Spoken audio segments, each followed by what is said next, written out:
Daisy hip hop के इतिहास की सबसे बड़ी और सबसे पर्सनल बीफ क्या एक बार फिर से हमारे सामने आने वाली है? क्या 2022 का वो तूफान जिसने पूरे इंडियन रैप सीन को हिलाकर रख दिया था 2026 में दोबारा लौटने वाला है? जी हां भाई लोग, हम बात कर रहे हैं क्वारेस्ना वर्सेस एमिवे बनताई की। पिछले कुछ दिनों से सोशल मीडिया और हिप हॉप कम्युनिटी में जो हलचल मची है उसने इस ठंडी पड़ चुकी आग में फिर से घी डालने का काम किया है। आज के इस वीडियो में हम इस पूरी टाइमलाइन को बिल्कुल नए नजरिए से खंगालने वाले हैं। हम जानेंगे कि कैसे एक सिंपल टीवी शो के ऑडिशन से शुरू हुई बात इंस्टाग्राम रील्स के कमेंट सेक्शन से होते हुए सीधे एक खुली जंग के ऐलान तक पहुंच गई है। तो कहानी की शुरुआत करते हैं उस चिंगारी से जिसने इस सोए हुए शेर को जगाया। हाल ही में एक नया रैप रियलिटी शो आया है जिसका नाम है लेगेसी रैप शो। इस शो में हमारे रफ्तार भाई और कृष्णा जज की कुर्सी पर बैठे हैं। सब कुछ ठीक ठाक चल रहा था, नए टैलेंट अपनी परफॉर्मेंस दे रहे थे कि तभी स्टेज पर एंट्री होती है बिग स्मोक नाम के एक कंटेस्टेंट की। अपनी परफॉर्मेंस के दौरान बिग स्मोक अपनी लाइफ की एक कहानी सुनाते हैं। वो कहते हैं कि उनके पड़ोस में एक भैया रहते थे जिन्होंने उन्हें पहली बार हिप हॉप म्यूजिक से इंट्रोड्यूस करवाया था। जब जजेस ने पूछा कि उन भैया का नाम क्या था तो उन्होंने बहुत ही मासूमियत से जवाब दिया, बंटी भैया। अब जैसे ही बंटी नाम सामने आया वहां मौजूद रफ्तार और कृष्णा अपनी हंसी नहीं रोक पाए। कृष्णा ने तो इस नाम पर ऑन कैमरा इतने मजे लिए और ऐसे इशारे किए कि देखने वाले समझ गए कि यह सीधा निशाना कहां जा रहा था। हिप हॉप की पब्लिक बहुत अच्छे से जानती है कि बंटी नाम का इस्तेमाल कृष्णा और कलमकार के गैंग ने हमेशा एमिवे बनताई को चिढ़ाने और उन्हें नीचा दिखाने के लिए किया है। इस लाइव टीवी शो पर हुए खुले मजाक ने बनताई की पब्लिक और खुद एमिवे को अंदर तक झकझोर दिया। लेकिन बात सिर्फ इस शो तक ही सीमित नहीं रही। असली ड्रामा तो तब शुरू हुआ जब इंटरनेट पर एक और वीडियो वायरल हुआ ये कि म्यूजिक प्रोड्यूसर और आर्टिस्ट दीप कालसी ने अपने इंस्टाग्राम हैंडल पर एक रील पोस्ट की। इस रील के बैकग्राउंड में रफ्तार और कृष्णा काफी चिल मूड में दिख रहे थे, हंस रहे थे और कुछ अजीब से फनी जेस्चर्स कर रहे थे। इस चिल और शांत दिखने वाले कृष्णा को देखकर एक फैन ने कॉमेंट सेक्शन में मजे लेते हुए लिखा, who would believe this man wrote मकसम एंड मचाएंगे चार।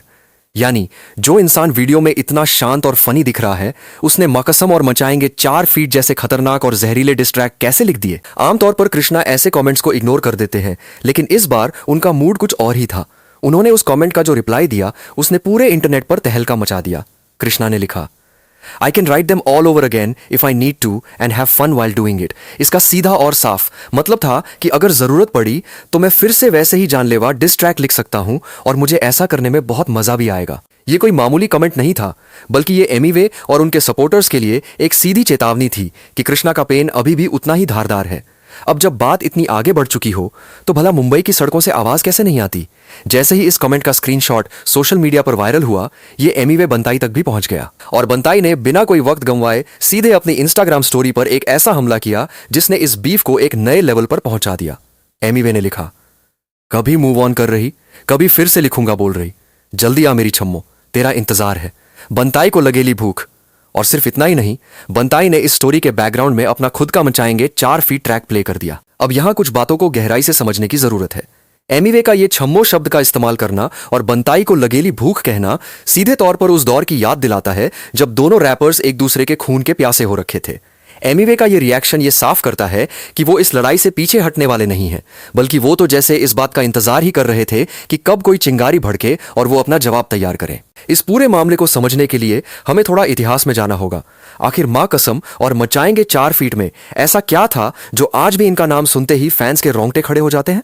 मां कसम वो डिस ट्रैक था जो कृष्णा ने मुहाफाड़ के खिलाफ निकाला था। इस ट्रैक को आज भी देसी हिप हॉप का सबसे बेहतरीन और लिरिकली स्ट्रॉन्ग डिस माना जाता है, जिसमें वर्ड प्ले, रेफरेंसेस और पंच लाइन्स का ऐसा जाल बुना गया था जिसे भेद पाना नामुमकिन था। वहीं दूसरी तरफ ममचाएंगे 4 फीट वो ट्रैक था जो कृष्णा ने सीधे एमिवे बनताई को टारगेट करते हुए निकाला था, जहां उन्होंने एमिवे के सबसे पॉपुलर कमर्शियल गाने के टाइटल को ही एक डिस ट्रैक का रूप दे दिया था। इसके जवाब में एमिवे ने भी अपना ममचाएंगे 4 फीट रिलीज किया था, जिसमें उन्होंने बहुत ही एग्रेसिव और रफ स्टाइल में कृष्णा को काउंटर किया था। लेकिन क्या यह बीफ सच में सिर्फ इंस्टाग्राम स्टोरीज तक ही सीमित है? बिल्कुल नहीं।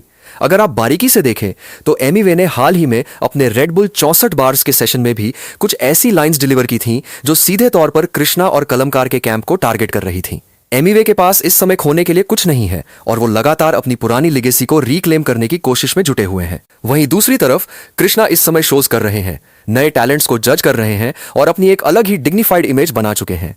ऐसे में कृष्णा का यह कहना कि मैं दोबारा लिख सकता हूं, इस बात का सबूत है कि वो अपनी लिरिकल बादशाहत को हल्के में नहीं लेने देंगे। अब यहाँ फैंस भी दो धड़ों में बंट चुके हैं। एक तरफ है कृष्णा की अवाम, जो मानती है कि कृष्णा लिरिकली इतने स्ट्रांग हैं कि उनके सामने कोई भी टिक नहीं सकता। अवाम का कहना है कि कृष्णा के गानों में जो डीप मीनिंग और हिडन रेफरेंसेस होते हैं, उन्हें समझने के लिए भी दिमाग की जरूरत होती है। दूसरी तरफ है बंताई की पब्लिक, जो मानती है कि एमिवे के पास जो एनर्जी, फ्लो और जनता का कनेक्शन है, वो कृष्णा के पास कभी नहीं हो सकता। बंताई की पब्लिक का तर्क है कि एमिवे अकेले अपने दम पर पूरी इंडस्ट्री से लड़ते आए हैं और उनकी रॉ और बिना किसी बनावट वाली स्टाइल ही उनकी असली ताकत है। तो अब बड़ा सवाल यह खड़ा होता है कि क्या हमें सच में केरसना वीएस एमिवे 2.0 फीट देखने को मिलेगा, या फिर ये सिर्फ अपने नए शोज और अपकमिंग प्रोजेक्ट्स को प्रमोट करने का एक आसान तरीका है? पर्सनली मुझे लगता है कि इस बार दोनों ही आर्टिस्ट काफी मैच्योर हो चुके हैं। 2022 में जो लड़ाई बहुत ज्यादा पर्सनल हो गई थी और जिसमें परिवारों को बीच में घसीट लिया गया था, शायद इस बार वो गलती कोई न दोहराना चाहे। लेकिन हाँ, हिप हॉप में कंपटीशन हमेशा रहना चाहिए, और अगर इस बार ये जंग सिर्फ गानों, सबलिमिनल्स, वर्ड प्ले और प्योर रैप स्किल्स तक सीमित रहती है, तो ये हमारे देसी हिप हॉप सीन के लिए बहुत ही खूबसूरत बात होगी। आप लोगों को क्या लगता है, अगर इस बार दोनों के बीच एक साफ सुथरी और प्योर लिरिकल जंग होती है तो कौन बाजी मारेगा? क्या बंताई अपनी खतरनाक एनर्जी और फ्लो से सबको हैरान कर देंगे, या फिर कृष्णा अपनी कलम की ताकत से एक बार फिर साबित कर देंगे कि क्यों उन्हें इस सीन का गॉडफादर कहा जाता है? कमेंट सेक्शन में अपने विचार जरूर शेयर करें, लेकिन याद रहे, कमेंट्स में किसी को गाली नहीं देनी है, हमें सिर्फ हिप हॉप को और म्यूजिक को सपोर्ट करना है। आज के वीडियो के लिए बस इतना ही। बहुत जल्द हम लेगेसी रैप शो और हसल के नए एपिसोड्स का एक डिटेल्ड एनालिसिस और रिव्यू लेकर आने वाले हैं, जहां हम हर एक रैपर की परफॉर्मेंस को बारीकी से डिकोड करेंगे। अगर आपने अभी तक चैनल को सब्सक्राइब नहीं किया है तो फटाफट सब्सक्राइब बटन दबा दीजिए, ताकि हिप हॉप की कोई भी बड़ी खबर आपसे मिस न हो। मिलते हैं अगले वीडियो में, तब तक अपना ख्याल रखिए। Peace out.